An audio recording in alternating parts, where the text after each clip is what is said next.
आज मैं simplification and rationalisation of denominator के बारे में बताऊंगा और इसमें कुछ क्वेश्चन कराएंगे। सिंप्लीफिकेशन के लिए जैसे कोई क्वेश्चन दिया हुआ है तो उसमें हम कभी कभी केवल मल्टीप्लिकेशन से ही सिंप्लीफाई कर देते हैं, मल्टीप्लिकेशन और एडिशन से कभी कुछ फार्मूला लगाया जाता है। तो आज के क्वेश्चन में दो तरह के फार्मूले का यूज हो सकता है, इन दोनों को मैं लिख देता हूँ।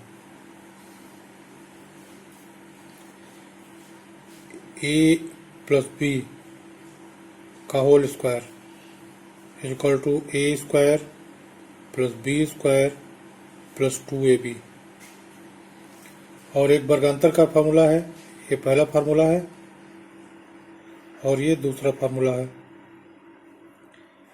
ए प्लस बी पहले ब्रैकेट में और दूसरे ब्रैकेट में ए माइनस बी, तो इसकी वैल्यू हो जाती है राइट हैंड साइड में ए स्क्वायर माइनस बी स्क्वायर। अब हम क्वेश्चन लिख रहे हैं, सिंप्लीफाई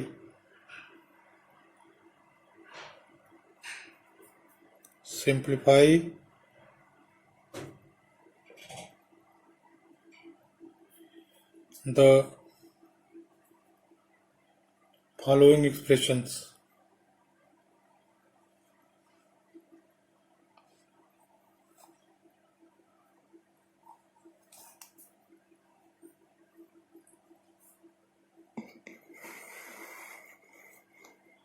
पहला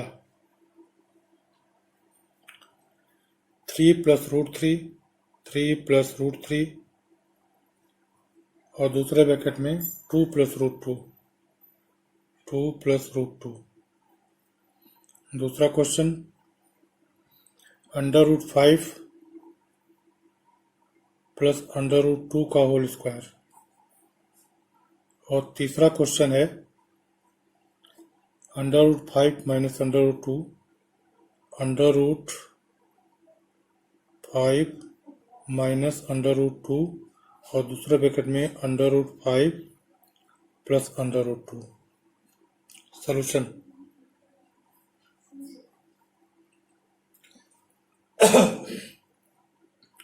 पहला question 3 plus root 3 2 plus root 2, इसमें मल्टीप्लाई कर देंगे। सिंपली जो मल्टीप्लाई किया जाता है 3 से इस 2 में मल्टीप्लाई हो जाता क्या होगा 6। अब इस 3 से इस रूट 2 में मल्टीप्लाई होगा तो क्या हो जाएगा 3 रूट 2। इसी तरह से रूट 3 से 2 से मल्टीप्लाई हो जाएगा तो क्या हो जाएगा 2 रूट 3। और उसके बाद रूट 3 से रूट 2 में मल्टीप्लाई हो जाएगा तो रूट 3 इंटू रूट 2।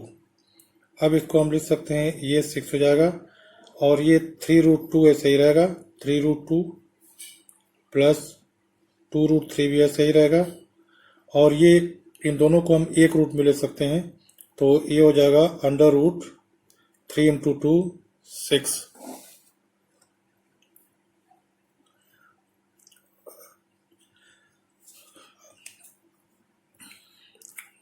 बस अब इसका सिंप्लीफिकेशन हो गया, क्योंकि इस 6 और रूट 6 एक साथ जुड़ नहीं सकता है और ये रूट 2 है और 2 रूट 3 ये भी एक साथ जुड़ नहीं सकता है। इस तरह से हम इसको थोड़ा सिंप्लीफाई कर लिए। इसके बाद जो दूसरा प्रॉब्लम है,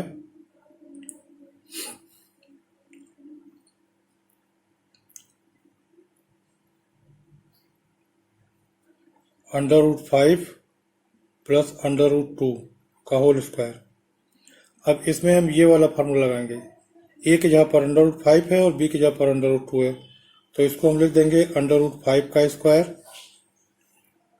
प्लस अंडर रूट 2 का square plus 2 into a into b, अर्थात under root 5 into under root 2।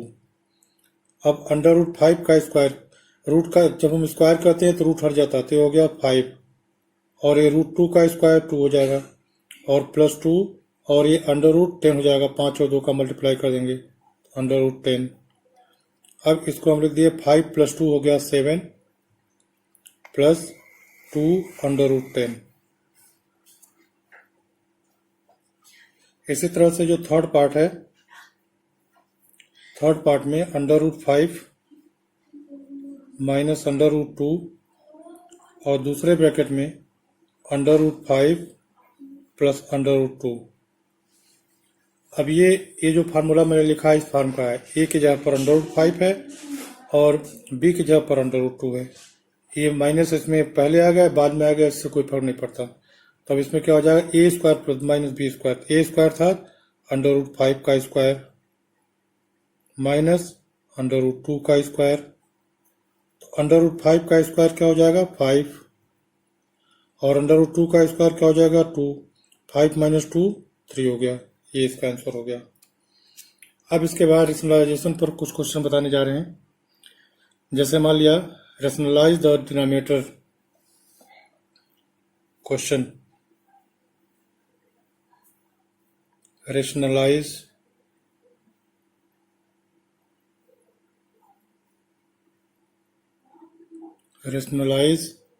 the denominator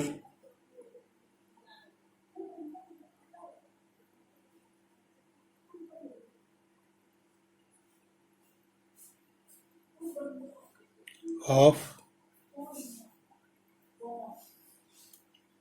the following.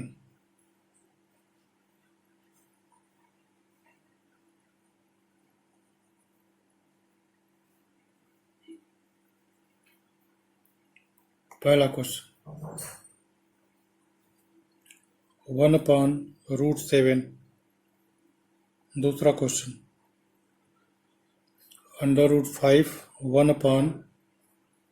1/√5 plus √2। दो क्वेश्चन है। सोल्यूशन, रेशनलाइज द डिनोमिनेटर का मतलब जो डिनोमिनेटर में है वह एक रेशनल नंबर हो जाए। अभी क्या है कि इरेशनल नंबर है, तो इसको रेशनलाइज करने के लिए 1/√7 है, तो अगर नीचे एक ही डिजिट, एक ही मतलब नंबर टाइप का है, जैसे एक ही टर्म है, तो जो नीचे रूट है इसी से हम न्यूमरेटर डिनोमिनेटर में मल्टीप्लाई कर देते हैं। तो इसको हम लिख सकते हैं 1/√7 और इंटू √7 से मल्टीप्लाई कर दिया और √7 से डिवाइड कर दिया, कोई अंतर नहीं आया। अब 1 इंटू √7 हो जाएगा, और ये क्या हो जाएगा, √7 का स्क्वायर। तो √7 का स्क्वायर, तो इस तरह से आ गया यह √7/7। अब इसका जो डिनोमिनेटर है ये 7 हो गया, जो कि रेशनल नंबर है। अब इसके बाद जो दूसरा पार्ट है, तो इसका मतलब हो गया कि अगर किसी रेशनलाइजेशन के क्वेश्चन में नीचे एक ही टर्म है, रूट में है, तो उसी रूट से हम न्यूमरेटर डिनोमिनेटर को मल्टीप्लाई कर देते हैं और सिंप्लीफाई कर देते हैं। अब जो दूसरा क्वेश्चन है, इसके सिंप्लीफिकेशन में डिनोमिनेटर में दो इरेशनल नंबर का सम है √5 प्लस √2। तो इसके लिए हम कुछ नहीं करते हैं, बल्कि ये इसके बीच का जो साइन है उसको हम चेंज करके और न्यूमरेटर डिनोमिनेटर को मल्टीप्लाई कर देते हैं, तो डिनोमिनेटर इसका रेशनल हो जाता है। तो इसको हम लिख सकते हैं 1/√5 प्लस √2। अब इसमें √5 प्लस √2 में बीच का साइन चेंज करेंगे, माइनस करेंगे और इसको न्यूमरेटर डिनोमिनेटर को मल्टीप्लाई कर देंगे, अर्थात √5 माइनस √2 अपॉन √5 माइनस √2। अब ऊपर तो न्यूमरेटर में 1 से मल्टीप्लाई करेंगे तो इतना ही रहेगा, √5 माइनस √2 और अपॉन ये इसमें क्या होगा, इसमें ये फार्मूला लग जाएगा वर्गांतर का, तो ये हो जाएगा √5 का स्क्वायर माइनस √2 का स्क्वायर। तो ये हो गया √5 minus √2 upon 5 minus 2 is equal to √5 minus √2 upon 5 minus 2 3 हो गया। तो अब क्या हो गया, इसका डिनोमिनेटर 3 आ गया, जो कि एक रेशनल नंबर है। तो इस तरह से जब भी रेशनलाइजेशन का क्वेश्चन आता है तो डिनोमिनेटर में अगर एक ही टर्म है तो इसी से हम न्यूमरेटर डिनोमिनेटर को मल्टीप्लाई करके सिंपलीफाई कर देते हैं, तो डिनोमिनेटर रेशनल हो जाता है। और अगर दो टर्म का सम या डिफरेंस आता है तो बीच का साइन चेंज करके और न्यूमरेटर डिनोमिनेटर को मल्टीप्लाई कर देते हैं, तो डिनोमिनेटर रेशनल हो जाता है, जैसा कि इस क्वेश्चन में किया गया है। इस तरह से ये मैं आज कुछ फंक्शन, कुछ एक्सप्रेशंस का सिंपलीफिकेशन बताया और कुछ फंक्शंस के डिनोमिनेटर को रेशनल बनाने के लिए बताया। अगर इसमें कोई दिक्कत हो तो आप लोग कमेंट बॉक्स में कमेंट करिएगा और वीडियो को सब्सक्राइब, लाइक और शेयर करिएगा। Thank you.